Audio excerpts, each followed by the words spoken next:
Welcome, and we will try today. I know that it's really about the use of technology, but I thought we could also use this opportunity once more to throw in concepts that might just be of assistance to some of you, that have already done your proposals, and for some of you who are revisiting and brushing off on your improving on your proposals, that could also just be some kind of a revision. So this is what we'll try to cover in the marathon that we're going to run right away. Now, some of this will really be boring to some of you, possibly, but I think it can also be empowering for those of you who are finalizing your proposals. But be that as it may, as you have noticed, ours is really more of an engagement and talking to each other than a theoretical standing in front of a group of students and teaching them. So yeah, that's what we think we will do today. Now, just as a way of kickstarting the conversation, I want us to talk about an abstract. What the understanding of the abstract is by most of you, so that you can just dispense of this first part of the conversation. Nkonyane, what is an abstract? Sizwe, when somebody comes to you and say, just give me an abstract of what we are going to be dealing with, what would you mostly understand this person to be asking of you to do? I would say it's a review of what the whole content is about. Okay, so what would An you... introduction. Okay. Yeah, a brief summary and introduction of the topic. Okay, so if I were to push you a bit there and say, give me an abstract of what you are researching right now as a student, how would you do that? Let's say I want you to give me a summary of not more than 250 words. If you say that's a summary, but I want it as an abstract then, of not more than 200 words on your study. How would you go about that? Please go ahead. Michael, please give us an abstract of your research in not more than 350 words. Give me, Michael, an abstract of your research in less than 350 words. Yeah, I think in my abstract. Remember, yeah will also count as a word, right? And I don't think you meant that like that.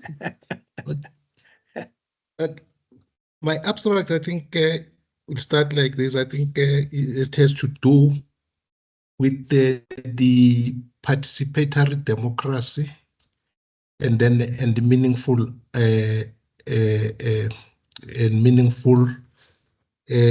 engagements, so that I think people are able to engage, is to ensure that I think we are engaging as people to continuously ensure that I think they're able to take decisions and implement those decisions, and then and so to address the whole question around the cases around the human settlements or housing rights, to not to go to court as a first instance, but at least they are able to participate before taking the issue to court.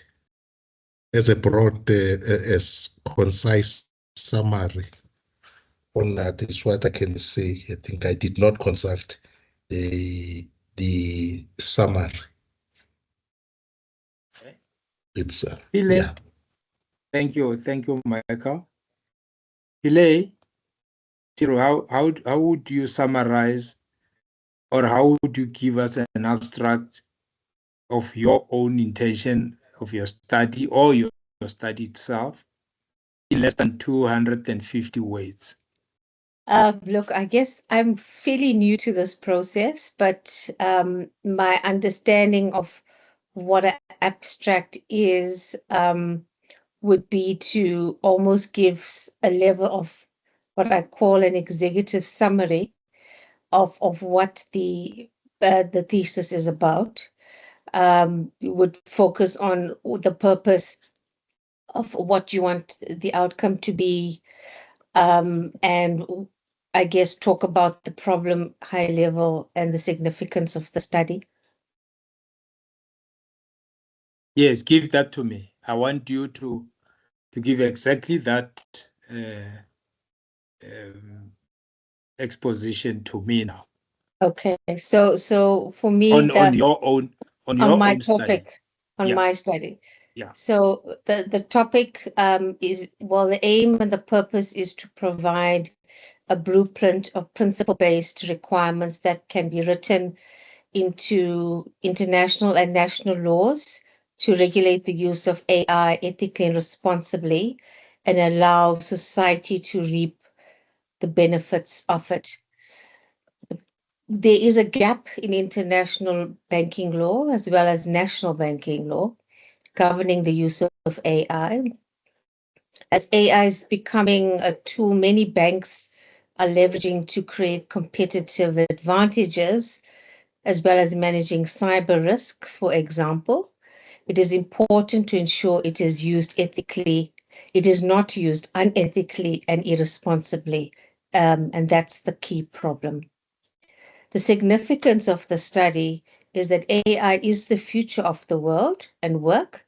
It is therefore important that it is properly understood from an advantage and risk perspective and used to the benefit of society. Conducting this research is to provide guidance on how the law needs to be enhanced and will allow this technology to be used unchecked can result in unfair outcomes for customers, high levels of fraud, money laundering, etc. And it's important that this gap is filled. Hopefully that's sufficient. So, How are you going to be doing that? when you say how, You're doing well, by the way. oh, am I? Okay, I said I haven't studied in many years and I've decided to come back and do my doctorate. So Great. how am I going to create the blueprint as your question? Yeah. How am I going to do it? I'm going to do a study of existing legislation that's available globally, consider and compare, look at how they've developed their laws. I will also look at national policies of governments. So what is available currently, the South African National AI Policy, there's a couple in Africa and internationally as well. And I will also assess what the international bodies like the BIS and the OECD are thinking about. Right now, there's no laws, but they're thinking about risk and opportunity and writing papers on how to consider this. So the how is to consider what is everybody considering at the moment. I am very sorry that We're off track here. I'm very sorry. I think your line it's blubbering a It's bit. breaking up. But I got your message. So sorry about that. I'm not sure whether it's on my side or it's on your side, but there is a little bit of a disturbance on the line. Apologies for that, Prof. No. It's fine. But I think I got what your purpose is. But let's just now come back to look at the elements of an abstract.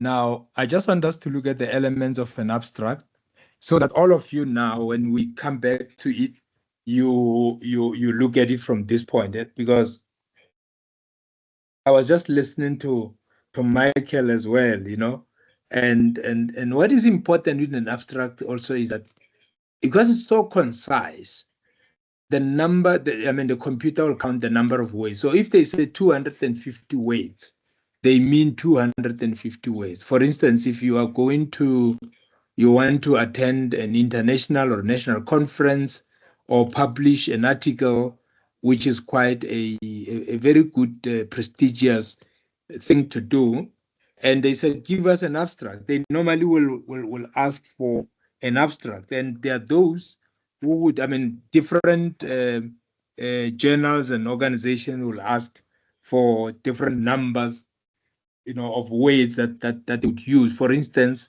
there will be those who would say, in 250 weights, tell us what your research is all about, as an example. Others would say, in 300 or 350 weights, tell us what, your research is all about. You probably also might have those that might be generous and say, in 500 weights, tell us what your study is all about. Now, it's very important to understand that what they're asking of you is tease us or actually appetite us on what your work is all about, so that we could make decisions as to whether or not you want to listen or to consider your full paper. Now, that's very important when we say abstract, because if once you have done your study, you generally at UNISA, for example, they would ask that you prepare an abstract as well. Now, an abstract really is a summarized, and I think that's what you are saying, it's a synopsis, a very short synopsis of what your study is all about. Now, if you look at the elements of an abstract, one is that you need to say what was the purpose of your research. In other words, you would say, my research was intended to do ABC. That's what you're supposed to say. This is what my research was all about. It was maybe to investigate the relationship between A and B, and that's what it is. And the next question could be, which as you write, but obviously you are not going to write headings because it's just 250 words. So you give the purpose, but you also give the type of design, the research design. What was the plan? In other words, what was the approach? Did you use qualitative, quantitative, or mixed methods in so doing? And how big or how small was your population, for example? So you then say you have used a case study, a survey, a whatever it is that you are using, under the approach. Whether it's a qualitative or quantitative, it will be type of quantitative or qualitative that you are using, experimental, non-experimental, for example. So that's what you would say. And the next question is, which you answer by way of just writing the synopsis, is that what was the sample?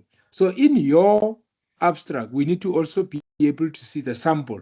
In other words, who were from the population used, to collect data? In other words, where did you get the data from?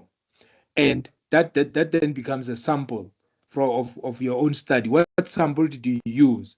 Maybe you interviewed 5 children out of the population of 3,000, whatever the case might be. And how did you collect the data? So in other words, which instrument did you use to get that information? Did you interview perhaps? Was there a focus group perhaps? Did you send questionnaires? Did you use apps? Whatever, so that's an instrument which you would indicate right in your 250 words. Your results, therefore, a summary of your key findings or key results. What did you find as one of the major issues from your study? And from the hypothesis point of view, was it confirmed or was it not confirmed theoretically? So did you see any relationship between your findings and the hypothesis or the assumption that you built in the beginning, and possibly also generalization of your results? What is the extent to which the results of your study can be generalized to the rest of the population? This then just becomes a guide, ladies and gentlemen, on how to construct or how to write an abstract. What is your purpose of your study? What was the design? Which sample did you employ? What was the measurement instrument or the instrument used to collect data? What is your key result or key results that you want to project upfront? And how does this findings relate to the hypothesis from a point that you are testing the hypothesis was confirmed or not confirmed, and the generalization of results. Now, in order for you to generalize results, the principle is your sample must have been representative of the total population. So if you want to generalize your results of your study in any event, you need to make sure that the sample strategy that you employ is representative. When we deal with sampling, I think that is what we're gonna use. But just as an understanding for now is that you can only generalize the results of your study if your selection from the population, the sample that you selected from the population, was representative enough. So then you can generalize. But if you don't generalize, that doesn't mean there's anything wrong with not generalizing, because you could indicate that you are not in a position to generalize since your sample from the population was not representative enough of the population. So that's okay. You can also say that. This is what an abstract is looking like. But these are just some of the elements that you could use to guide you when you do an abstract. I hope it makes sense. So yeah, talk to me about the abstract, of your study. Okay, I have a question. Can I ask a question while I'm thinking of the abstract?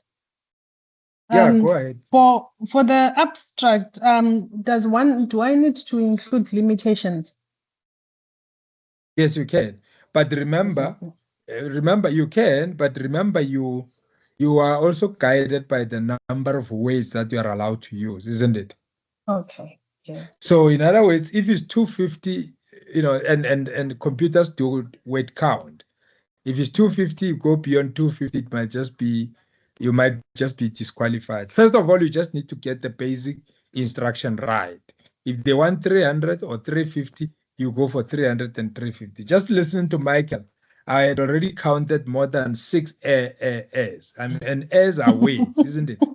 Yes. So Michael, it's like somebody's, when they want you to put an abstract, you start by saying politically, then you realize, listen, let me take politically speaking out. Let me just get to the point. So basically, abstract is get to the point as quickly as possible with a limited number of ways, because we are not going to read 300 pages of your writing unless we are really being enticed by your abstract. Make sense, Ntokozo? Non-Ntokozo? Yes, sir. Thank you so much. So if somebody start by saying, you already have 2 ways of the 250, so basically you are left with 248 in your abstract. So it's important to really give a proper synopsis and count the ways. And I understand, as you think, in a thinking process, that's allowed. But it's just to me to say, practice that. If somebody wants to know, what are you studying? In simple terms, they want to know, what are you investigating? Are you investigating the relationship between A and B? Are you investigating how certain guidelines are applied in a workspace or in a particular environment? Be specific and be concise. In other words, get to know what your research is about. From a topic point of view, you need to say, this is my topic, this is my purpose. And this purpose is what I am obsessed with for my study. Go ahead, Ntokozo, give us your synopsis. Remember, you can look at the purpose, you can look at what the purpose of your study is, what is your intended approach, what is your sample intention to get the sample, how big, how small. And like now, obviously, your abstract is going to be hypothetical. It's not going to be as real. But at the end of your study, you do an abstract, it will be much more like summarizing what you've gone through. So let's just do a mock trial right now. Ntokozo, go ahead. Okay, I'm on chapter 3 of my research, of my dissertation. And yeah, so I suppose I'm going to do, I've set the structure, I write the abstract last. Am I correct?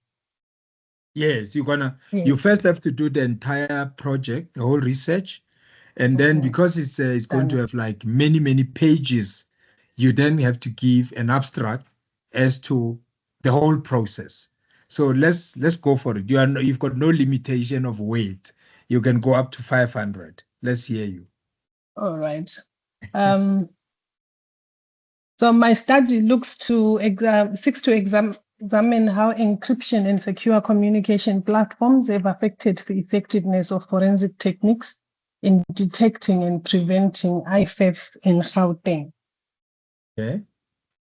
And it follows a qualitative approach grounded in forensic investigation framework theories. And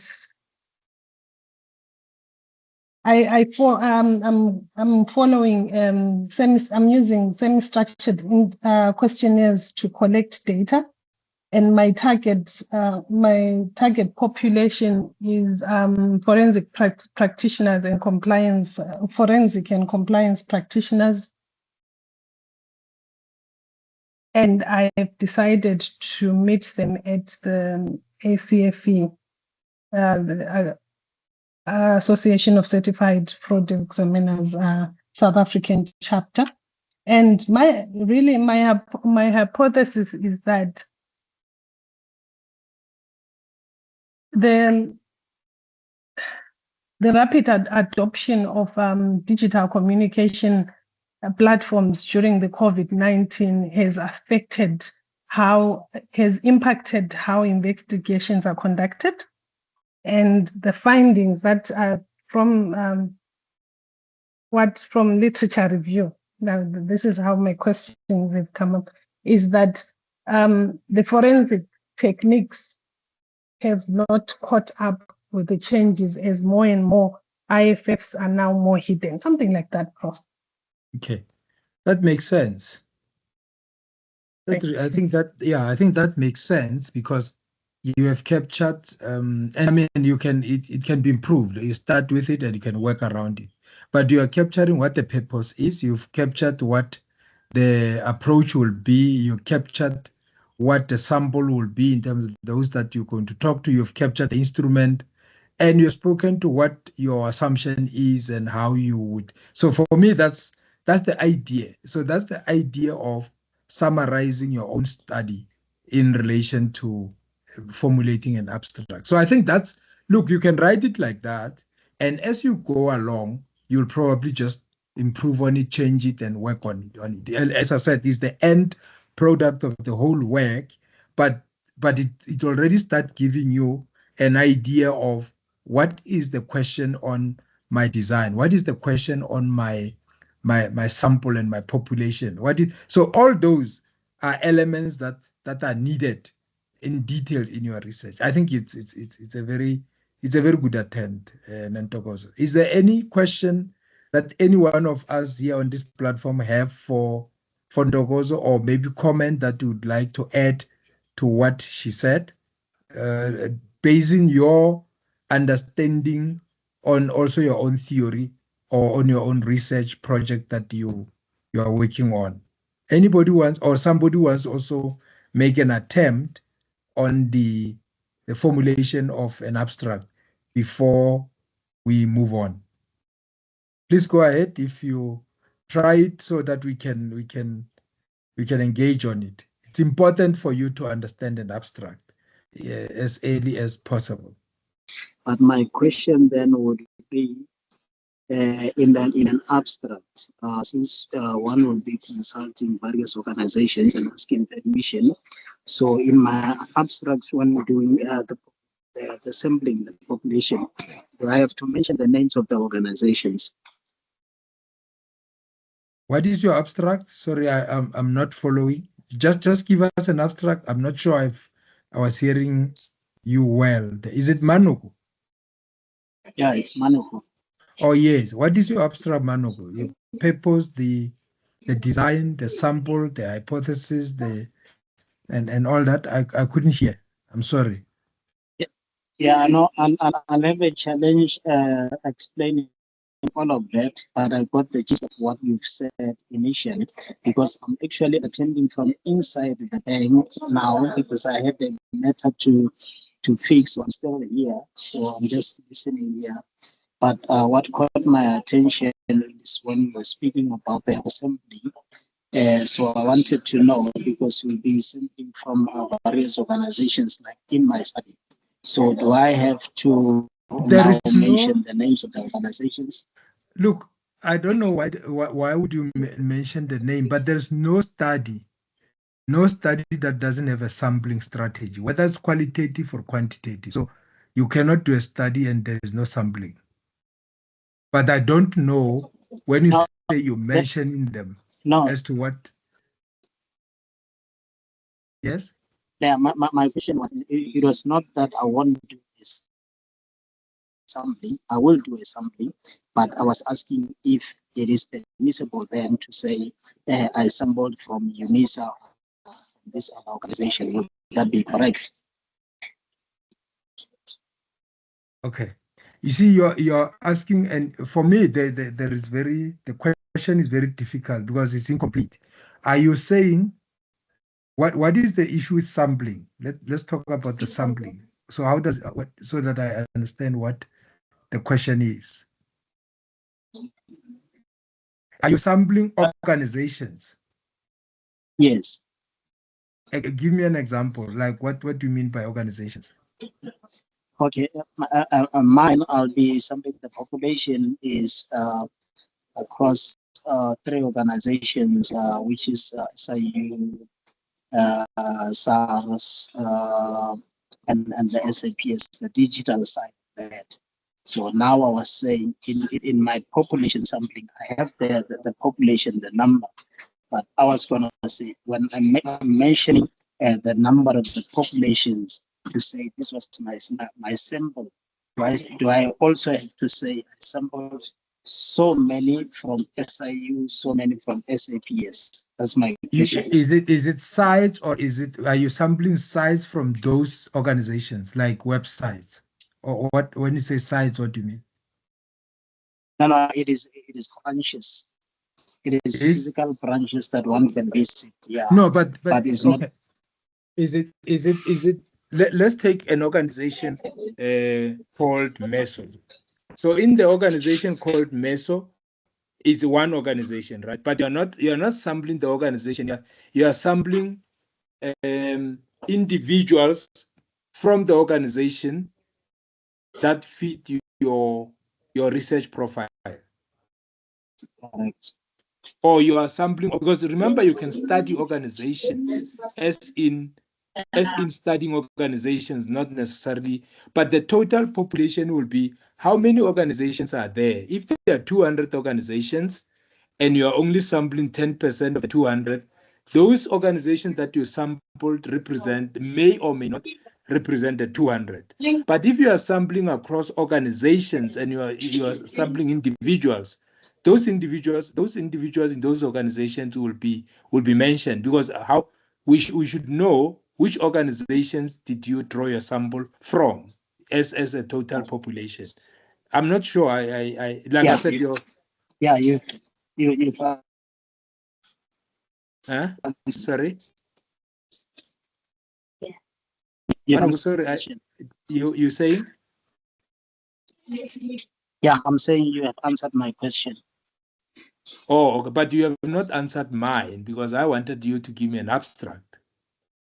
So now that I've done you a favor, give me a synopsis of what you are studying, because I just want to have a sense of that. I'll come to you, Machitela. Hello? Okay. It will just be the topic for now, because like I explained, I'm in the bank, so I don't have anything in front of me. But mine is an exploration of open source intelligence in the investigation of cybercrime. Oh, okay. Sizwe, your hand was up before I go to. Bye. See you on Tuesday. Wow, you're on a long weekend. Hello. Yeah, let's listen to Sizwe. Is it Sizwe? Oh, I'm not yes. seeing. Oh, okay. Let's give Sizwe a chance first. His hand was up. Go ahead, Yes. Sizwe. Yes, I wanted to ask to say, within my research, I had not yet delved into the abstract, but I've got an introduction and background of the study. Then I also have a problem statement. So, Please let share me that just- with us. Are you willing to share that with us just as a summary? okay.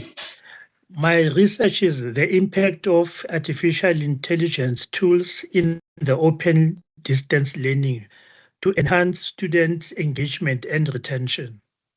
Okay, that's your Yes. that's your research topic. Yes. So in my introduction, I'm saying that the swift integration of artificial intelligence technologies in the education sector has created new opportunities for enhancing learner experience, particularly in the open distance learning. So I understand. Yes. So Sizwe, I hear you, but tell me, which students are you looking? I mean, you're talking about the enhancement of students' learning and retention, which I agree with. But are you particularly looking at a certain sector of students, or is just students under general? Open distance learning. In China? No, even here it can be UNISA here. Students who are in a No, but remember, you are not. Remember, we want to know what is it? The ones the open students, open learning in Brazil. No, particularly here in South Africa. I want to know how students are faring with technology. Yes, but are you hearing my Yes. question then? I'm taking Yes. a topic, but I'm saying if you just talk about students, you may find that if you go to Nepal, there are students and they've got open distance learning, and maybe those are not your focus. Yes. You agree? Yes. So maybe you need to narrow it to say what you want to say. And if it's South Africa and if it's UNISA, maybe you want to say that. Yeah, I mean, say I've got a statement that I wrote it. Given the increasing reliance on ODL in South Africa and other developing countries, particularly, research on how well AI chatbots and visual assistants can help enhance student engagement and research on how well. I fully agree with you, but let's get stuck on the topic, because if the topic is not, the topic must be one of the great introduction to the introduction. You can talk and compare and contrast with the whole world. I agree there, but let's get the topic narrowed and clearer. So for me, if you say with particular reference to UNISA, you have made a huge input on your topic. But if it's just going to be students, and you may be battling, because you might be surprised that there are open distance learning opportunities for students elsewhere other than here in South Africa. Yes, let me say it is about UNISA. Yes, then that makes it more researchable, because you have narrowed where you're going to focus, and your population is going to be UNISA. Even UNISA, you may find that you're particularly interested in students either in a particular college or because UNISA also have a footprint nationally, and it may be that your study is not going to be national or continental. Perhaps you are even going to talk about UNISA Johannesburg. You understand? Do you see where we are going with this conversation? Yes, I understand. Yes, because the population of UNISA students is almost 500,000. Now, it might be that you are not talking about, yes, of course, when you extrapolate, you might then say, having used UNISA Johannesburg, you are able to say, perhaps the same situation can obtain in Mpumalanga, in KZN, in Ethiopia, and other places where UNISA is. So now you narrowed it in a particular area, but you are now able to say you can generalize to the extent that you have sampled the population that is representative. Yes, yes. Does it make sense? I hope it's making sense now. Yes, no, it makes sense.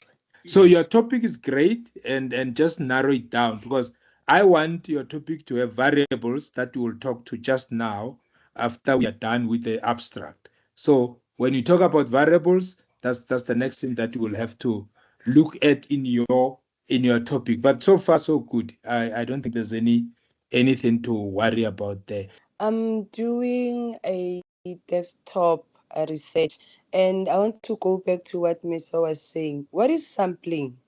Do I have to do sampling as well when I conduct a desktop research? What is desktop research? Okay, I had one of our colleagues here saying she has a questionnaire, she's going to some places to do a research. So mine is the one that I sit and do that writing.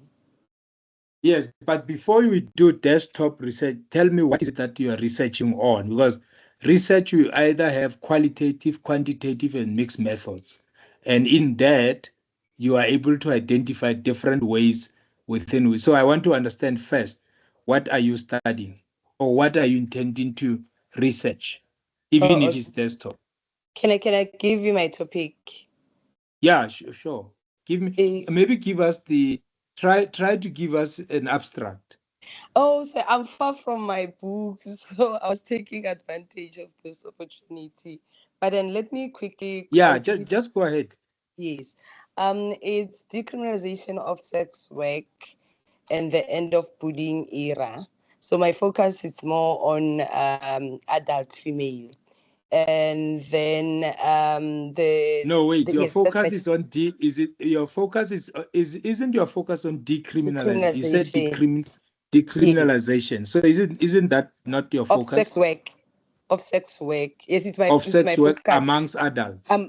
Yes, among adults, not children. Okay, is it amongst adult workers, sex workers? Yes. Okay. So, yes.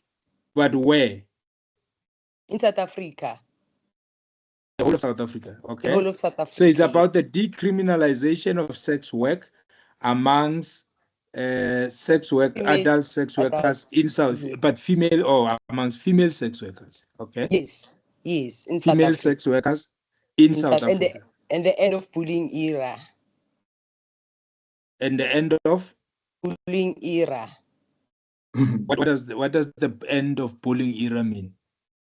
Remember when police, like let's say SAPS, they find the sex workers now that is not decriminalized, they will chase them, they will bully them, even when the sex workers are complaining, perhaps somebody has robbed them. When they go to our police station, they will bully them, and to a point whereby even our law enforcers will want to sleep with them in try not for them to voice their concerns. So I do understand bullying, but I'm saying when from a research point of view, when you say and the end of bullying era, it's going to be very difficult to research that era, because what the era would mean could be something very difficult. But you could actually say end of bullying. Maybe it's the decrim and the bullying of sex workers. Oh, okay. Because now I'm thinking, when you say in that era, where do you start and where do you end? And now when you say the era has ended, from a research point of view, what would you mean? Because I was going to factor. So perhaps. Okay. Yes. Go ahead, Prof. Perhaps you are just talking about the decriminalization. And the ending of the bullying of the sex workers in South Africa, amongst female, because that's what you are looking at. Because the fact that you are saying there must be decriminalization could also go hand in glove with the fact that then there must be no bullying. But if you then say the end, the bullying era, you remember in research you also define concepts. Now, I'm just sitting here and I'm thinking, how are you going to define the bullying era? What is going to be your beginning point and your ending point on an era. Okay, I see that. Okay, thanks, Prof. So right now we hear what you are going to do. You are going to look at decriminalization and the ending of bullying amongst female sex workers in South Africa. I can relate to that. But then you're saying that's your research, right? Yes, Prof. Yes. Now, when you talk about decriminalization, how are you going to conduct this study? You said it's going to be desktop, which means yes, I'm reading what? articles. I'm reading articles. So it's going to be based on just documents. Yes, Prof. So it's going to be like your document. You're going to rely on literature and documents, yes, and do. But then those will be processes that you have to define. Well, which documents. When are you going? Because there's literature review, right? You're going to conduct. Prof. You're going to conduct literature, or you have conducted literature review.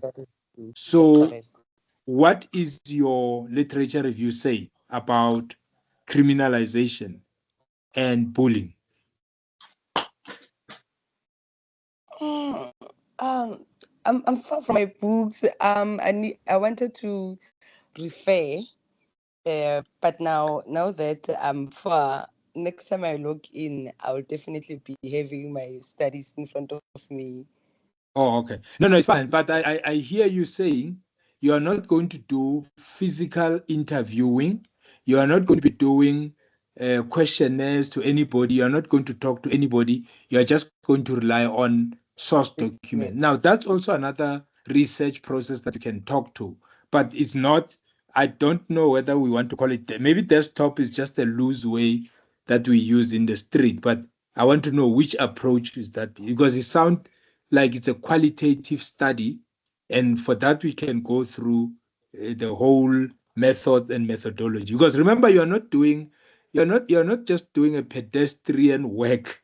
You are doing scientific work here, so it has to be supported by science. So if there's no, when we talk about research designs and the different approaches, I think you'll see where does that fall in. But there's nothing wrong in you just relying on documents, but you still have to define those documents. There still has to be science behind those documents, because otherwise, if you just randomly going to pick up documents as you go along, it might raise questions from an academic point of view. You are building science in this space. So, but there's nothing wrong in just you saying, I'm not going to interview individuals, but I'll rely on available material that is there. But even that needs to be well defined and well supported through the process of science. Oh, okay. Thank you so much, though. Because I wanted to understand the sampling, if it will be applicable in my studies. It will be applicable in your study, but we will, right now we're still just sorting out the design, because you also need to have the design right. Because the design is a plan. I mean, by the time you get to sampling and collection of data, and I mean, you should have already done with a design. So let's not rush into whether you're going to interview or you're going to sample. Let's first rush in understanding the technical processes that we are engaging ourselves in. Oh, okay. Thank you so much, Prof. You're welcome. But you are not off the hook. Just go back, and we'll keep on coming back to this subject, even now as we go to the next area of conversation, which will be variables. Kuluba? Yes, good evening, everybody. I have two questions, and very straightforward ones. I just want to confirm and confound my knowledge about these two aspects. I want to find out in a succinct definition of what research design means, because it is raising a lot of confusions everywhere. And also hypotheses and hypotheses. I've tried to read them and study them from different books, but I've got information and compared and seen that, yes, they look like, but I need now to hear from the horse's mouth so that I can be able to know that, yes, this is what it means now, I'll take it like that. Please help me with those two. Just as definition of those two things. the design, research design. Oh, sorry, I have the to hypothesis. disappoint you there, Kuluba. I have to disappoint you there, Kuluba, on being on the horse's Yes. mouth. But the research design, we'll talk to it now, the research design. But just loosely speaking, it's a plan, it's a research plan which talks to how you're going to how you're going to collect data, what approach you're going to use, how you're going to sample from your population. So it's a blueprint. Other students, it's a roadmap. So I need to take your research design and say, this is the plan. So I see from your plan that you're going to either use qualitative or quantitative or mixed method approach. I see that you're going to adopt this sampling strategy from your research, such as non-probability, probability. I see you are going to interview or questionnaire or computer or documents as we just heard now from Macheta. Those are that goes into the research design. So it's a plan. A hypothesis is really an assumption. Before you go to a study, generally you'll have your own views or your own hypothesis, which is an assumption or an allegation that you want to go and test. So there's always, it can be formulated in a question form or in a statement form. But generally, when you go to do research, you are testing. You want to test that hypothesis. You already have a view and you go out there, you get data. Sometimes data that you get when you analyze it does not talk to your assumption, which is correct because there's nothing wrong with that. Just says, my hypothesis is not confirmed because data is telling you something else. Or it can be confirmed because data that you collected is confirming that which you had at the beginning. But we'll amplify these conversations as we go along. And may I ask a last question? And about this abstract. Are you in a hurry to log out? Myself? I'm saying, you just want to ask this question so you can log out? No. No, I'm still.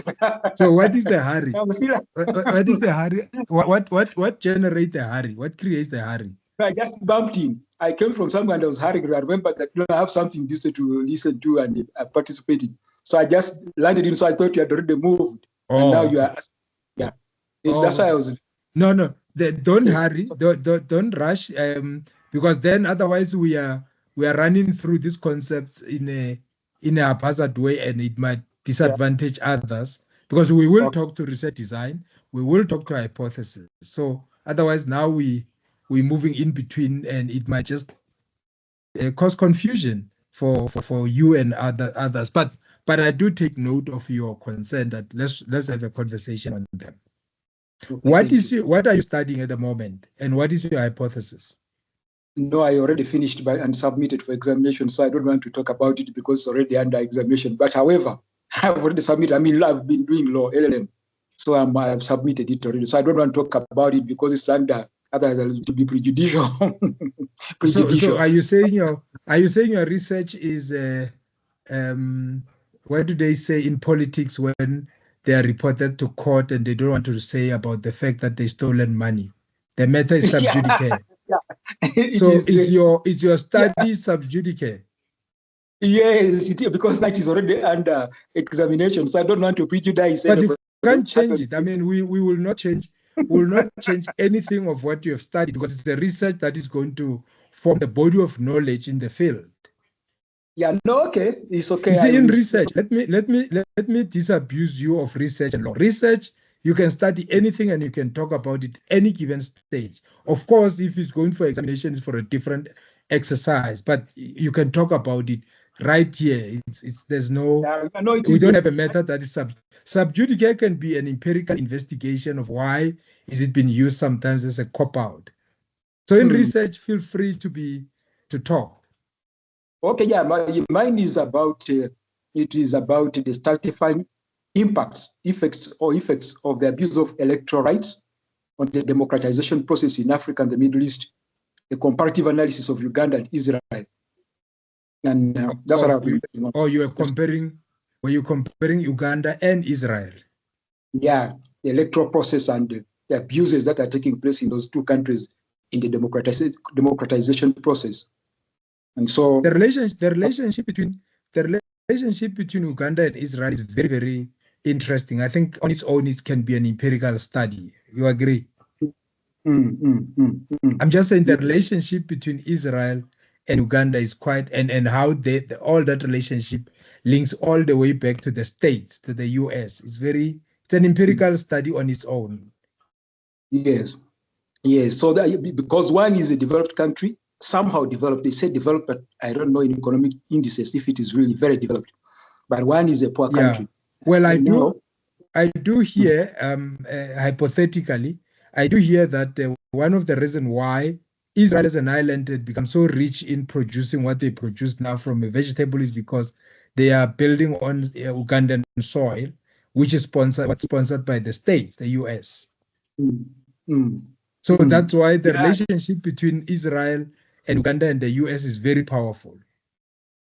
I hope so. But mine is concerning the democratization processes, because when you look at the two, you really see that there are varying differences between the two.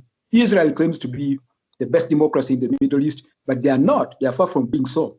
When you look at their processes, the Palestinians who are supposed to be part of that place, who actually own it, they have occupied their land, they are terrorizing them, and they don't allow them to go into the Knesset to vote and to represent their people. They're unrepresented. So there's a discrimination which is almost apartheid. Like people are talking about it as they're saying, no, this is apartheid. Indeed, it is. When you go to Uganda, there's a problem there, in that the leaders there are also having the same problem there.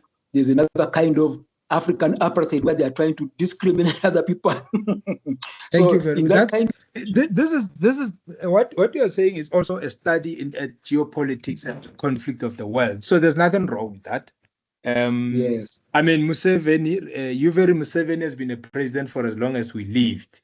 He's still the president to this day, and therefore, it's like I said. I mean, the relationship between Uganda, Israel, and the US can be studied on its own empirically, as is any relationship between and amongst other nations as well. Okay, yes. Interesting. Thank you very much for sharing. Thank you. I'm waiting to hear more now. Yeah, good luck with the examination. Yeah, thank you. Thank you. Okay, let's then get to the variables quickly. Now, when you do any research project, study between this country, electrolyte between this country and that country, there is always going to be variables. In research is really about establishing the relationship, between and amongst variables. So when you talk about variable in research, it's really something that can change or that have more than one value. Something that varies, it varies. I mean, if you look at the issue of weight, height, anxiety levels, income, all those are variables. You'll always find that when you study, when you put together a study, and I just want to check which one we can take. Maybe we can take the female sex work issue and the decrement bullying. Those are variables. You're looking at variables. Is there any relationship amongst and between bullying, female sex work, and decrim?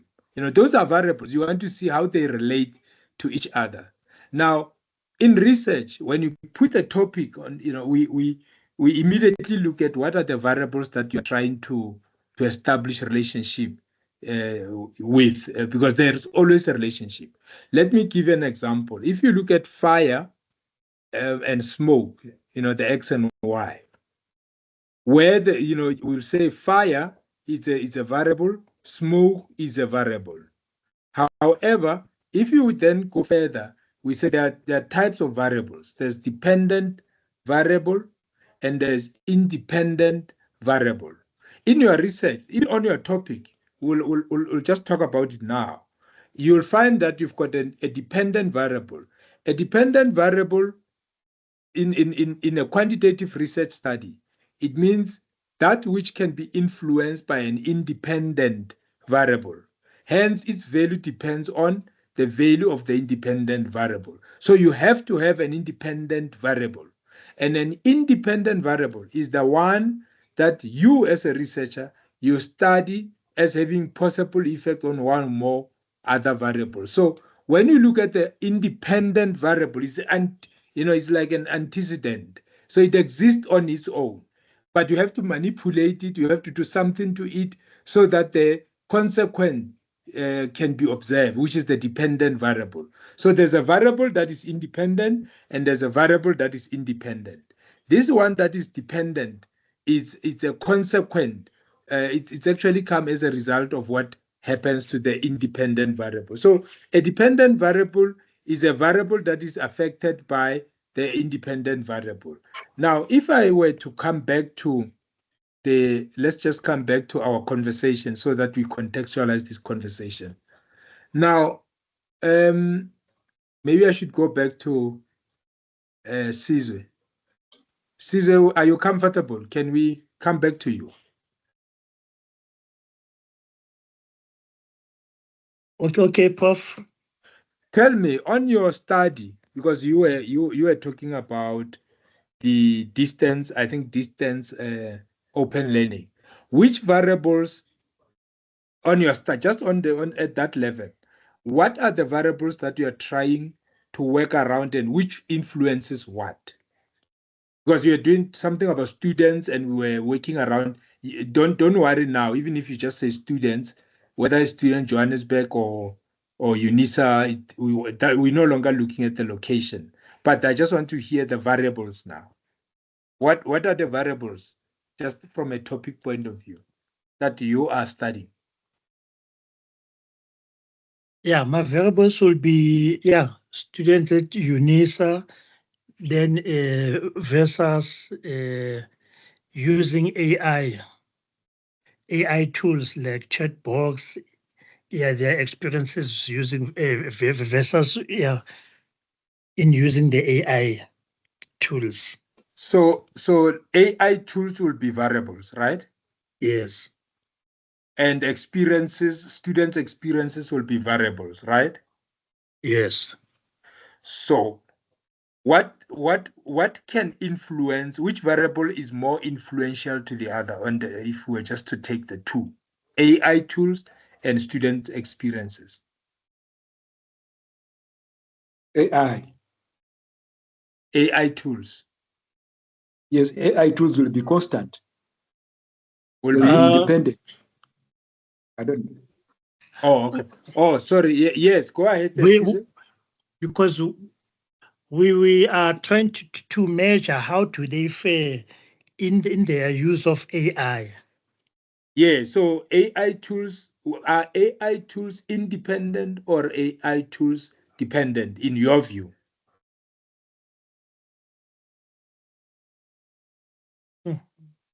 Which variables will be constant? Kuluba says AI tools. Kuluba, you wanna motivate that? Maybe for the purpose of yes, AI. Yeah, AI tools, because he wants to see how students respond to the AI. That means AI is constant, and the students' perspectives are different. They keep varying depending on their view about the AI. So AI. So is if I do something on AI, I should expect some experiences that may vary from students. Is that what you're saying, Kuluba, right? Yes, because everybody will have his own. Which means AI tools must exist for experiences of students to be influenced. Yes. Caesar, are you following? I'm listening, yes. But you can differ. All what you're saying is, if you look at variables now, your independent variable from what we are hearing could be AI tools, because you have to have AI tools. Like if we say fire causes smoke, which variable is constant? Which variable is independent for you in a fire and a smoke? Smoke. Is smoke what? Which variable is smoke? Which one is the outcome? Is fire or is smoke an independent variable, or is smoke an outcome of fire? there can be no smoke without fire. That speaks it all. Smoke is There an can be no outcome. smoke. Okay.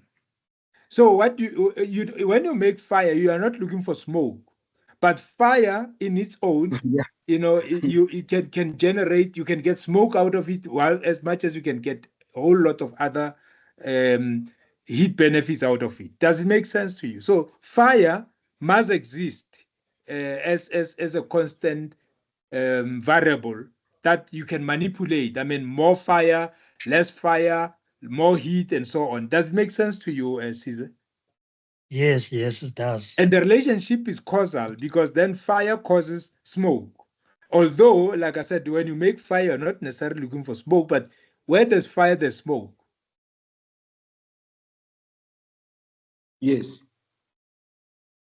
Yes, I'm listening. Please shout if you are not following, so that because we are using you as an example of demonstrating independent and dependent variable. Two variables here. We say AI tools.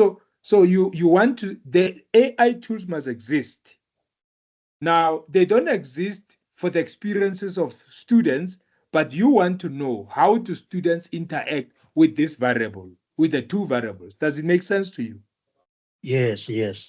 So the experience might be good, might be bad, might be neutral, might be no experience. So basically you can get a group of students who have got a very good experience, who have got a bad experience, who have got no experience, and. So that's how we try to make it easy for you to understand. Those are the variables that you are studying among students. Basically, you are saying, students, here is AI tools. Tell me, how do you feel about them? And students relate to you, whether you formulate it in a questionnaire form or you interviewing them or whatever else that you're talking about. But those are the variables, independent and dependent variable. Yes, I'm listening. Does it make sense? Please shout if it doesn't. So in your own study, everybody on this platform, in your own research, identify independent and dependent variable, because your research in the main is about that. It's about how much of the independent variable relates to the dependent variable, which is the outcome. So you can't do a study where you do not establish the relationship between the variables, which is independent and dependent. You don't need two variables. You can have as many as possible. But the point is, you have to understand that you are studying how the variables relate to each other. If you say there's a high degree, there's a medium degree, there's a low degree, is because as you do something on the independent variable, so is the changes that you are seeing on the dependent variable. Please shout if you are confused. Manuku, you're still okay with that? Does it make sense to you what we are trying to explain on variables? Theoretically, we can talk about it, but we're trying to simplify it using an example of what Caesar is doing. Does it make sense what we are talking about variables? Are you following? For you, does it make sense, the variables? Are you able to relate to your own work on which one is independent and which one is dependent as a variable? Does it make sense to you? I think I understood you, Prof. And I will say with me, it's now the investigating officers at OR Cambo and the fact that and the challenges that they are faced when they are investigating civil aviation offenses, the uniqueness of civil aviation offenses also. Yeah, so I'm thinking with that, I think I'm hearing you correctly. Thank you, So Prof. which if in your case, for example, quickly, which variable would you say is independent? It exists on its own. I would say it's investigation. I'm actually no. Yeah, investigation. Actually, I'm confused between investigation and SAPS investigating officers. To say on their own, obviously they are able to do the investigation functions. They've been trained. But however, when now we are talking civil aviation, that is now the interdependent variable that is now coming into the investigation of investigation function. Thank you. Wow, that's quite tongue twisting. Yeah, that's complicated. Are you able? Let's talk about fire and smoke, Zwito. Fire is a variable, and smoke is a variable. You agree? Do you understand that part at least, right? I do. I do. Now, if we come and we want to talk to the independent and the dependent variable of that research, we are going to say fire therefore becomes independent variable. In other words, it exists on its own. You have to manipulate it to influence the outcome. And the outcome variable becomes smoke. And therefore, smoke, we call it dependent variable. Why? Because it is dependent on the existence of the independent variable, which is fire. So on its own, smoke does not exist. Now, I'm trying to say, in your own research, which variable would you say, variable, not who is to be investigated, but the variable, would you say is independent? And which variable would you say is dependent? If we go back to the point of CISO that we were trying to work around, we said AI tools are independent. Maybe we are wrong because we can be, but we say AI tools are independent because he needs AI tools to assess them as to how do students relate or respond or experience the AI tools. Those experiences are as a result of them talking to the AI tool. So those experiences will vary. The outcome that he's looking for is how students from UNISA relate to the AI tool. So AI tools is independent, student responses is dependent. Is the outcome of their experience. He's not going to look for the marks that they will get in their exams. He's not looking for how rich, poor, or middle-class students are. He's not studying any of those. He just wants to know how do they experience AI tools. So we're saying from where we are today as we speak, it sounds like AI tools will be an independent variable. Does that, at least that point you can relate to, you can understand up to that point? Yeah, with that point being said, so investigation with me, it's independent, whereas CAA or offenses is interdependent. Thank you. No, remember we don't have inter, we still have independent and dependent. Isn't the CAA independent? I would think the CAA is independent. So for you, okay, sorry, is it, please go ahead. I think it was, is it you, Kuluba? Yeah, I was just saying. Please go ahead. That I think in my opinion, the CAA is independent. Then the investigation is dependent because it varies depending on what has been committed to be investigated. There must be an offense. So they will change their point. Sorry? Yes, I said there must be a transgression for an investigation to ensue. Yes, then the investigation now will change depending. If it's a big investigation of a big crime or whatever, it will be more intense and will require more investigators. If it is a simple, small thing, then definitely there will be 3 investigators, and they might use direct investigation methods or not hidden. Yes. Yes. Look, I want to agree with you, but I want Zwito to participate in this. We are saying yes. Something must first be done for an investigation to be required.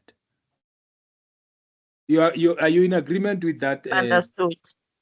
Yes. So it sounds to us that the transgression, the committal of some misdemeanor or crime, the crime has to be done, has to be committed. Because where there's no crime, will there be a need for an investigation? No. So you see, you need to be able to analyze and understand your own information from that point of view. And we are loosely using this because, as I said, we don't have a full context of what you are doing. But just by listening to you, it may sound like there must first be an offense for an investigation to be employed, and the outcome of which could be whether or not there are enough investigators, depending on the volume, or the quality of the investigations, or the capacity of the investigation. All those will then become part of the investigation outcomes. But the first thing is there must be an offense that is being committed. Does it make sense? It does, Prof. Oh, okay. Do you feel like these are your variables? It's not ours. We are just using them to make you understand that, oh, these are my variables, by the way, because independent variable has to be understood. And all what it means is that when you start to formulate your questions, you are going to formulate your questions informed by the independent variable so that you can see how it influences the dependent variable. Am I correct in saying that, Kuluba, or am I getting my exam answer wrong? I think you are correct. I think so. Because you need an independent variable to say, what about investigation? There might be quality of the investigation, there might be capacity, there might be volumes, there might be incompetence of investigation. All those are processes that can come out of the independent variable, which is committal of an offense. That as a result, then there is no investigation, or everything is botched because the quality is not that good. Molapo, I think you are itching to speak. Go ahead. In my case, I am dealing with cybercrime and cognitive dissonance. So it's basically the effects of cybercrime to a growing person and a grown person. You are dealing with cybercrime and cognitive dissonance. Yes. But that's not complete. What about cybercrime? What about cognitive dissonance? The effects of it, the effects of cybercrime to a person. So what affects a person? Just any other person, or you've got particular persons that you are interested in? Yes, a growing person, which means teenagers, from the teenage stages to a grown-up. But do they have to have experienced cybercrime, or is just at the artificial level that they must fear it, or who are these? Are they victims of cybercrime or potential victims? Who is it?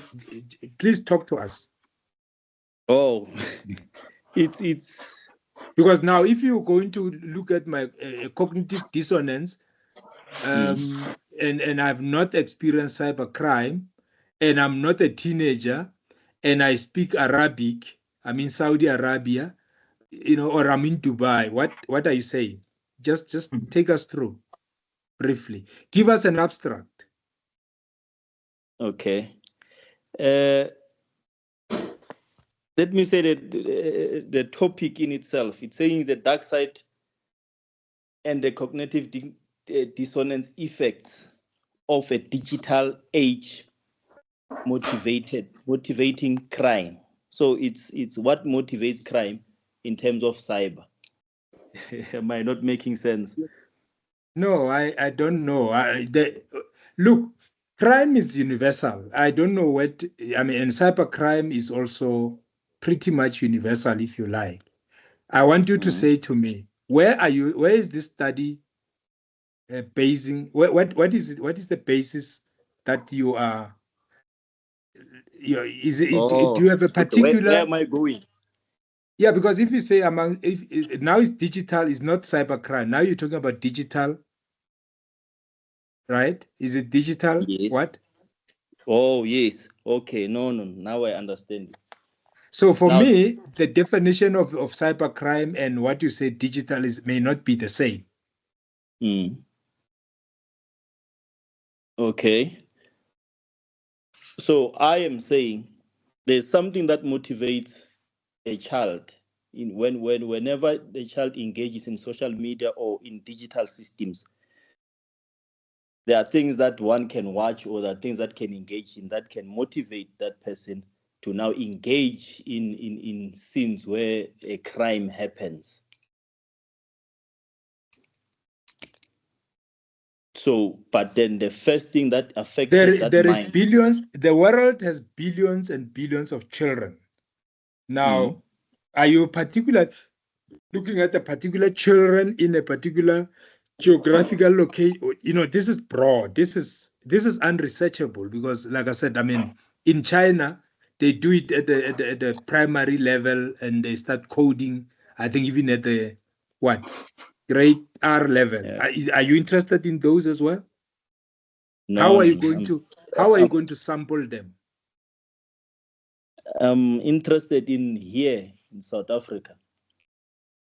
But you're More not saying that, especially- remember, Mlapo?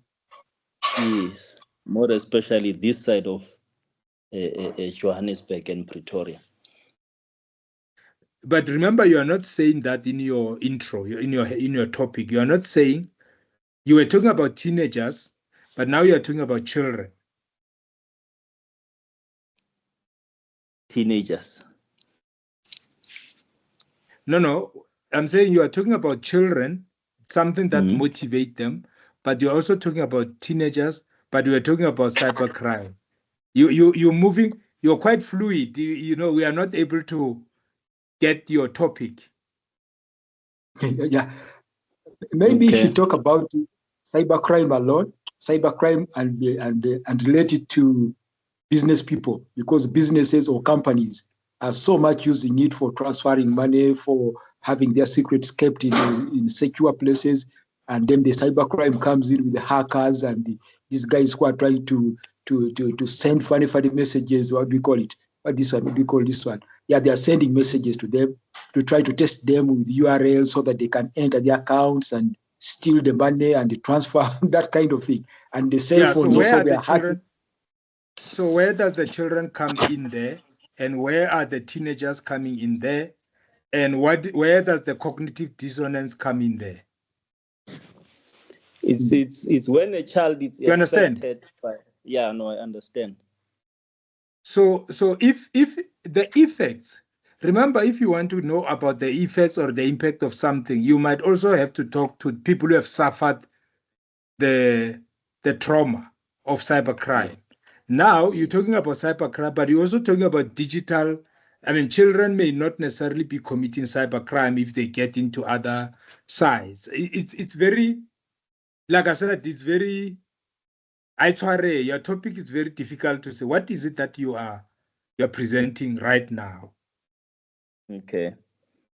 I'm battling, and I want you to get me out of the maze because I'm a little bit all over. I mean, and what Kuloba is saying is even making it more complicated because he's now looking at issues around hacking and all the kinds of stuff that business people suffer from. But that has got nothing to do with teenagers, with children, with digital immersion and so on and so forth. What is your topic? What is it that, and you're talking about Gauteng now, but you're also not talking about Gauteng. You say Johannesburg and Pretoria. Even more confusing as to what about Johannesburg and Pretoria? Because remember, at that point, we need to come to a point where we say, what are the variables? Cognitive dissonance, teenagers it need to be defined, and a teenager is not defined the same way as a child. And you know, there's still concepts that I'm trying to sort out in my brain so that we can meaningfully engage you. Okay.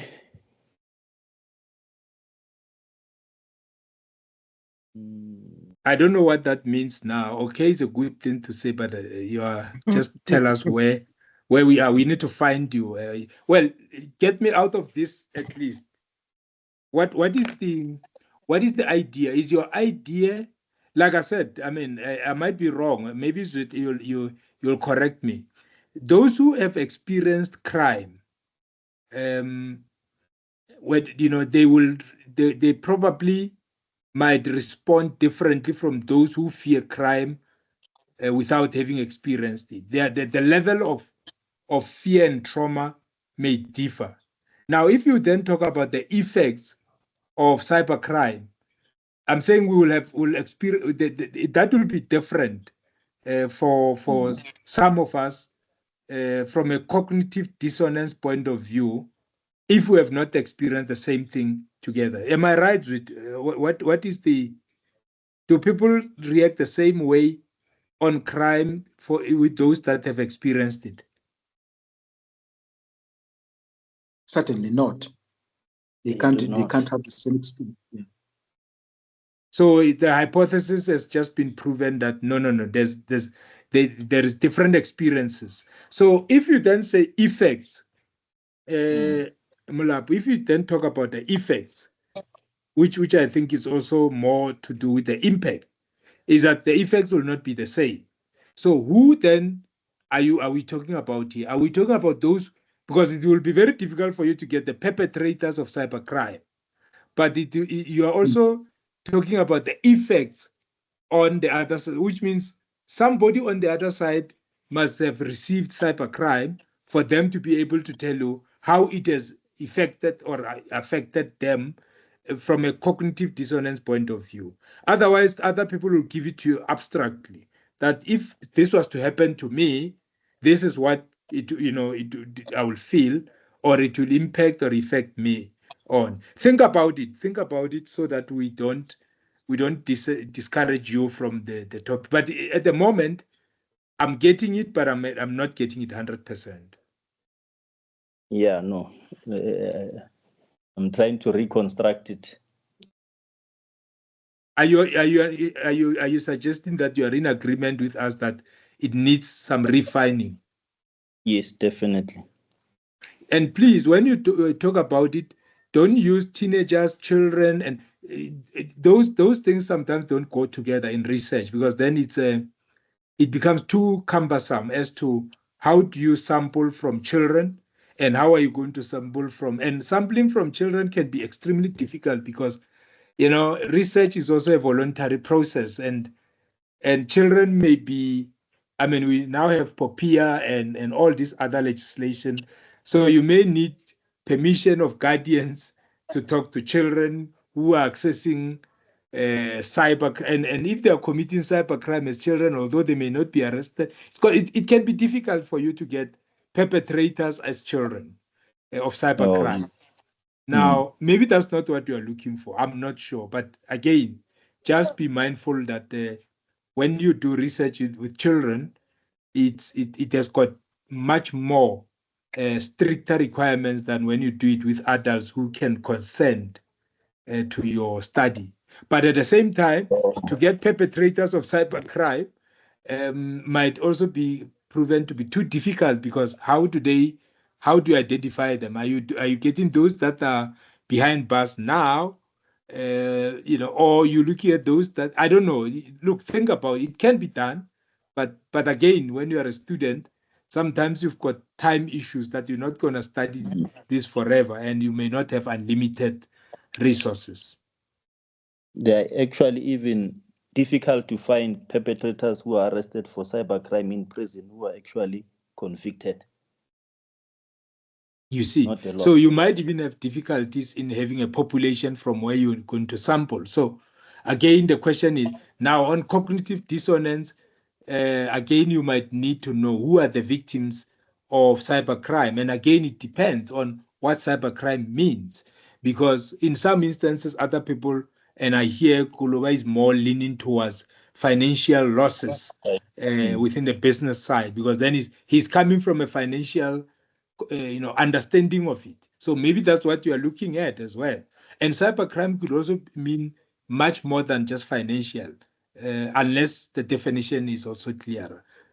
You say you're reconstructing it, so I think that's good enough for now. Yes. Okay. So, ladies and gentlemen, what we were trying to do now with this conversation is really to try to assist you to be clear with your own research, because the person who can really present their own work are yourselves as researchers. Now, the other element that I want us to talk about just briefly before we maybe take a 2 minutes comfort break is the units of analysis. In your research, you have to have a unit of analysis. Remember we said variables, you have to have variables, and you have to have a unit of analysis. When you talk of units of analysis, it sounds a big term, but in essence, it's just those elements or those members of the population that you are studying. So if you are going to study teenagers or children or students at UNISA become your units of analysis. In other words, it's about the what or the who is being studied. So if you study students on how they interact with the AI, as we had earlier in the conversation with Sizwe, then students at UNISA become your units of analysis. In other words, it's the basis that you are going to make conclusions on. You are going to tell us how do your students at UNISA, who are your units of analysis, are impacted by the artificial intelligence within the open distance learning environment. So in your research topic or problem or question, you need to show your units of analysis. From what we had earlier on with Machitela, is that when she's going to study female sex workers in South Africa, female sex workers become the units of analysis. So in other words, there will be a population made up of female sex workers, and she will then say, I'm interested in the female sex workers in this particular, in South Africa. Although in South Africa can still be too big, because I'm not sure whether she will go to Kuruman, and she will also go to Pofada, and she will also go to PE. Maybe she's just going to be focusing on female sex workers in a particular area, because when you study the ones in South Africa, it may also be a big population.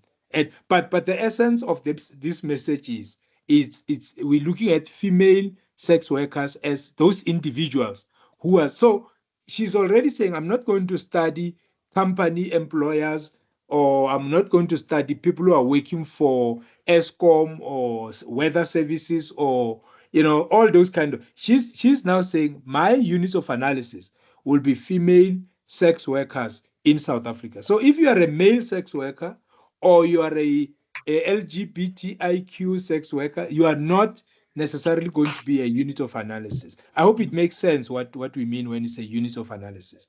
So when you make your conclusion, you conclude about the units of analysis, and you relate that to the variables, which is your independent and your dependent variables. So you look at, what did I want to do? I wanted the DCRIM, and I wanted the experiences of bullying, and these are sex workers. So you look at all those three, and you are able to get the results and your information built around that. I hope it makes sense. Does it make sense? Anybody who feels this is, it makes sense? Makes sense. Yes, makes sense. So when we talk about the units of analysis, it's really like saying what or who is the subject of your investigation. So if you say my subject of the investigation are institutions, that will be fine. If you might be studying you study universities as structures in South Africa. Now the first question is, how many universities are there? The total number of universities that are there in South Africa become your population. And then you say, no, I'm not going to study all of them. I'm going to just sample the big ones, or whatever your requirement will be on. Then it becomes your universities, or universities in the country become your units of analysis. If you study plants, particular plants, that becomes your units of analysis. If you study individuals, persons who are victims of cybercrime, that becomes your units of analysis, and so on and so on. So next time we speak and I ask you, what is your unit of analysis? Please understand, I mean, who is being or what is being studied.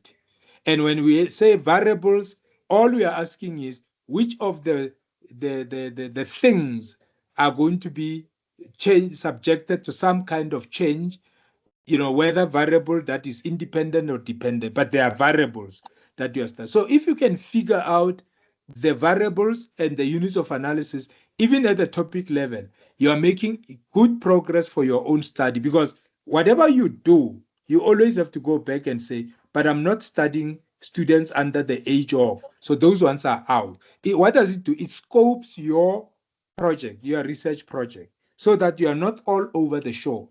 That is why it's important to always build from a narrow so that you can grow. The temptation to want to study the world is great, but it's very unaffordable to want to study everything in the world. You start even at a small scale, build it up, your variables, and see how big your population is. And also convenience, because you are a student. At times, you may not have a sponsored research that is big enough. So you have to work within the framework that is easier for you. And now, going back to the earlier point about desktop, I'm just wondering whether you are still convinced about desktop study. Let's just quickly look at the hypothesis. We spoke about it earlier, but maybe just for completeness, when you do research, all what you are going to do, especially if it's a quantitative study, you are testing a hypothesis. In other words, it's almost like, for some of you who are familiar with the court processes, you go to conduct research in order to prove whether or not your hypothesis is correct or incorrect. That's what you do. So there's nothing wrong in you putting up front an assumption, which we call a hypothesis. Now, I'm sure sometimes in your conversations, you hear people saying, hypothetically speaking. Basically, what they are meant to say is that we are saying this, but it's an assumption that I have not proven to be correct. So if I'm proven that this is not correct, I would accept. So in other words, I don't have the necessary facts to back up my study, my information, but it's a hypothesis. So when we talk about the hypothesis, in the main, it's a conjecture. You formulate it up front and you test, and using the raw material, you are able to develop theory of it. So you're saying it up front that this is what I think. Now, when you go and you collect information or data, you analyze data, you interpret data, you are then able to either confirm or not confirm your assumption. So it's an assumption, if you like.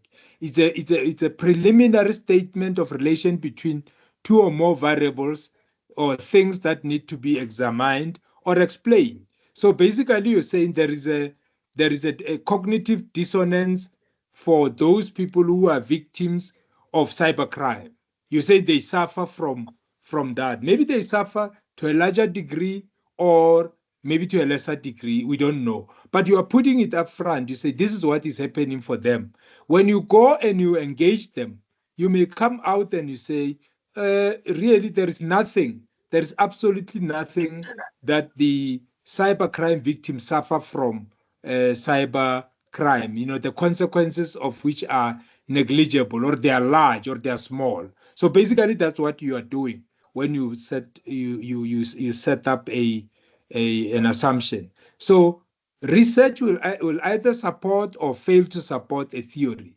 So basically, it doesn't have to be supported. I mean, this is like your preconceived idea that you go with, and the data that you are going to collect may or may not support that theory. So simply put, a hypothesis is like a tentative proposition that you set forth to assist in guiding the investigation and provide possible explanation for observations. So there's nothing wrong, ladies and gentlemen, in putting a hypothesis in your study. You just have to base it on, it's like an educated guess, as others would put it.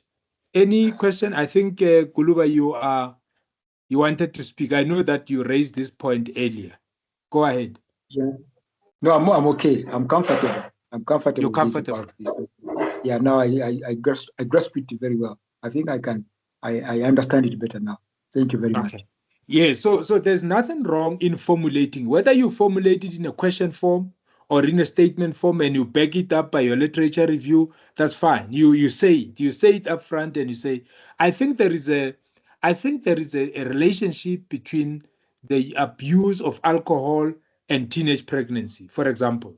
So in a particular location. So you go in there, you look at the abuse of alcohol by that population that you want to study and the level of pregnancy in that community, and you say, is there a relationship between alcohol abuse and teenage pregnancy? Perhaps then in looking at that information, you're able to say, well, there is high rate of pregnancy, teenage pregnancy there, but there was no conclusive evidence that is because of the abuse of alcohol.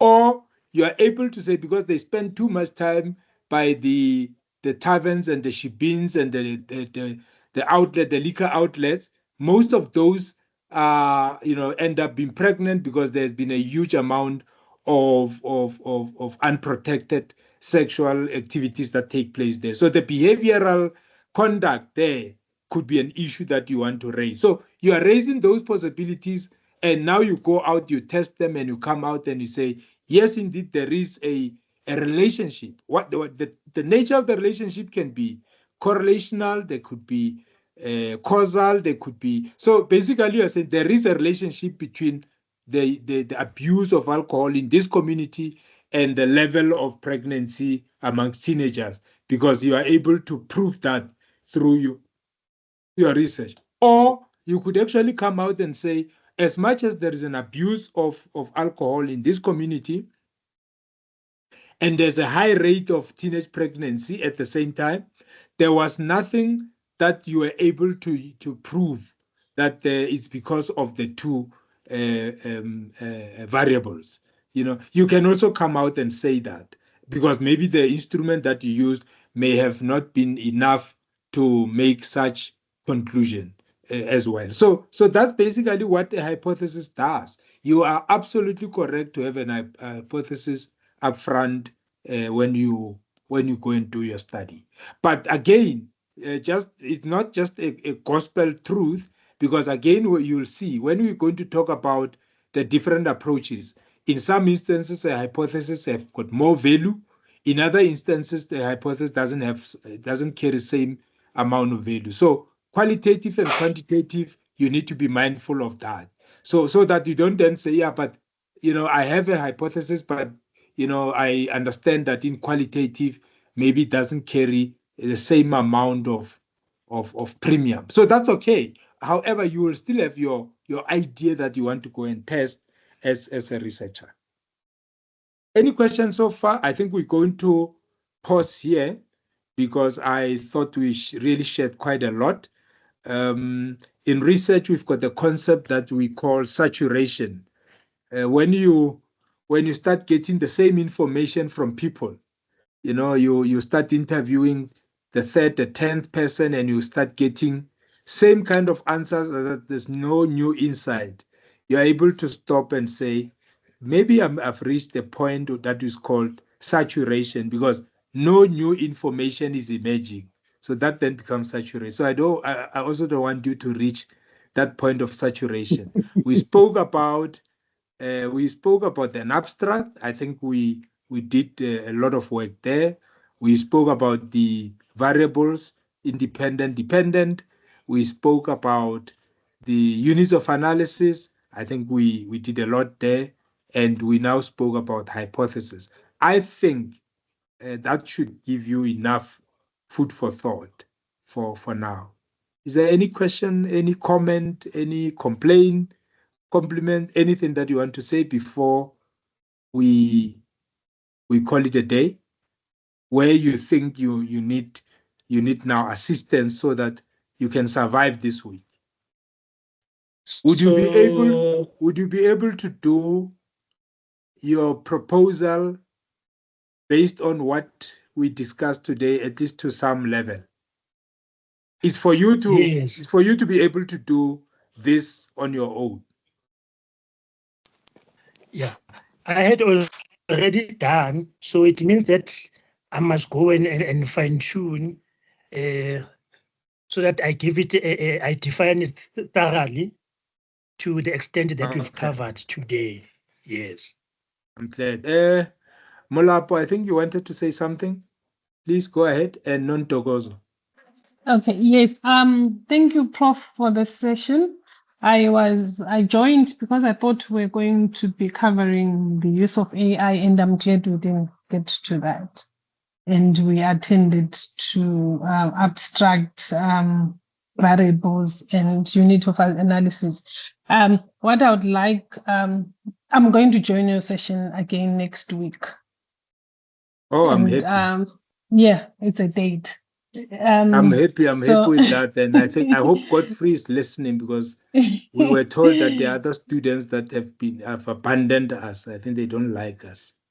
No, I really wish I had joined from beginning. So I'm no longer at proposal stage. I'm really well advanced in my research. I thought I was going to finish this year, and I'm being honest with myself. There's a lot that I'm learning. And indeed, earlier, I think someone did ask a question and they wanted you to explain, and you didn't give an explanation. And I've come to realize that in this journey, one needs to read and find information for themselves. Otherwise, it becomes frustrating. So now you and I have a date that we're going to talk about AI and technology. I have it on the slide, but for me, it's always better if we talk about the things that we want to do also on our own proposal. Because as a journey, you want people to put a proposal that makes sense to them as well. Yeah. So this session, especially today, is also helping me because my supervisor, his style of supervision required that I work on the first 3 chapters before I attend to my ethical clearance. So these are the things that I need to populate on my ethical clearance. And that's why I'm coming back again next week, because I want to put something of value so that in case you sit in that committee and you come across, it's your work. It is look. I'm glad you are saying that, Nontokozo. It's if you can come out of the project yourself as a research student that have done this work on your own, just being assisted with the concepts, we are very happy with that, because we want to produce critical researchers and critical students who understand their own work and maybe even do research on their own and make money out of it. If where possible. So yeah, I'm glad you're not studying just for promotion, you're also studying to set up your own businesses. So if this can trigger that in one of you, we will be quite happy, because South Africa does need, and Africa does need, a lot of researchers as we speak, and there are very few at the moment. So yeah, if we can really convert 1 or 2, we will be quite happy to do so.